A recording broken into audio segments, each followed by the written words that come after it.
How many press conferences have you held, gone to the mic, taken questions from the public, from the media? How many? I have not held any. Well, that was Secret Service Director Kimberly Cheatle not knowing former Secret Service Director Stuart Knight had actually resigned following the assassination attempt on President Reagan. He was Reagan's Secret Service Director. Lawmakers on both sides of the aisle now slamming the Secret Service Director, Cheatle, during yesterday's House Oversight hearing on the assassination attempt of President Trump. How did a shooter get 7 shots, 8 shots out? Committee Chairman James Comer and Ranking Member Jamie Raskin both calling on Cheatle to step down. South Carolina Congresswoman Nancy Mace introduced articles of impeachment against Cheatle last night, the move forcing a vote within 48 hours. Joining me now is Florida Congressman Michael Waltz, a member of the House Oversight, Armed Services, Foreign Affairs, and Intelligence Committees. He's also a retired Green Beret and National Guard colonel. Congressman, it's always great to see you. Thanks so much for being here this morning. You were part of that hearing. What's next, and how would you assess it? You know, Maria, this committee, some days we can't agree on what color the sky is. And anytime you have Marjorie Taylor Greene and AOC agreeing that you've got to go, you've got to go. This was the worst performance, the worst testimony from an agency's head I've seen in my time in Congress. As you played in the clip there, she should have been the first to the microphones the day after the assassination attempt on Trump and assured the public we're going to get to the bottom of it. Clearly mistakes were made. And assured everyone transparency. They should be having daily press conferences answering the public's questions on how this tragic shooting, assassination attempt, and the death of a firefighter occurred. Yet we've gotten silence, and we got nothing but blocking and tackling and obfuscation from her yesterday. What's next? She should resign if she had any dignity left, and if she cared about the reputation of the service and her agents, she should be fired. But you know, the president doesn't know where he is today, unfortunately. And so we're going to take action in Congress. You saw the impeachment articles. You saw the calls for a resignation. We're going through our budget hearing. We're going to defund her salary, defund her travel. I do not have confidence that President Trump, the other protectees that have so many threats against them right now, foreign and domestic, are safe on her watch with her feckless, weak leadership. So have you gotten any answers? I mean, Ron Johnson has his own investigation underway in the Senate, and he wants to know, number one, why nobody told Trump to hold off and not come out on stage since they knew well in advance. Number two, why were pictures of the dead shooter sent to ATF? I don't understand that. I mean, they sent it to the ATF agency, the Alcohol and Tobacco and Firearms, as opposed to Secret Service. And why wasn't the Secret Service at the meeting that day? The Secret Service had a meeting at 9 a.m. on July 13th. The Secret Service officials were not there. These are all questions from Ron Johnson in his preliminary findings. Have you gotten any answers about this epic failure? We didn't get answers.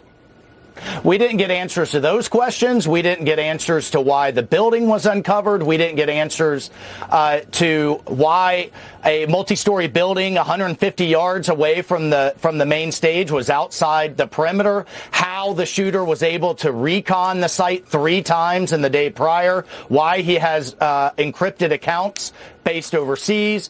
We got nothing. What we did get was a confirmation that 12 agents were sent to Dr. Jill's event and only 3 supplemental agents sent to the president's. I confirmed with her that she personally approved her spokesperson's statement that said President Trump was never denied resources, that now they've backtracked on that. So, look, and that they've had 0 press conferences, 0 engagement with the public. The public so badly needs answers. Well, it really was an abysmal performance, and she's got to go. I mean, I believe Anna Paulina Luna said that she committed perjury by saying that. Well, look, I mean, we don't... I don't even know what to compare it to at this point. We got more answers from an ABC interview that turned out to then be wrong with the, hey, it's too dangerous to to stand on a sloped roof. It's I can't even believe she said that. It really is unbecoming of the gravity of her mission. So who's in charge? I mean, who's in charge of the U.S. right now? President Biden is stepping out of the presidential race. If he's stepping out of the presidential race for health reasons that we don't know, he's not saying why he's stepping out of the presidential race. How does that jive with being the commander-in-chief? I mean, Vice President Kamala Harris seems to be the nominee unofficially. Certainly, we won't know if she's officially the nominee until August 5th or around that date. But Kamala Harris has not even met with the current Border Patrol chief, Jason Owens, or with the former border chief, Raul Ortiz, despite the historic number of illegal crossings and being tasked with combating the, quote, root causes of migration. She's supposed to be the border czar.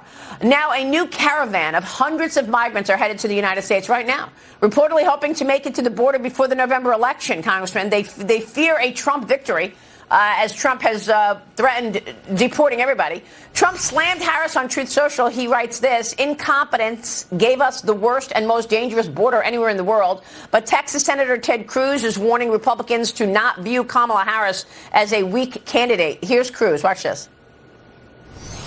I think people are underestimating what billions of dollars of free media, of the entire corrupt corporate media complex, pitching her as a combination of Mother Teresa, Oprah, and Gandhi. I still think Trump wins in November, but this is not a layup. And what do you say, Congressman? Tell us about the ticket. Well, I think Senator Cruz is absolutely right. The media complex is completely pivoting and cheering her on and presenting her as some kind of cackling moderate. We can't lose sight of the fact that and we need to get out there in the voters' minds, she is the #1 most liberal senator. According to GovTrack, by her voting record, she's to the left of Bernie, to the left of Elizabeth Warren. She wanted to defund ICE. She wants a universal health care and take away your employer-provided private health care. #1 most liberal, but that's not how she's going to present herself. That's not how the media is going to present her.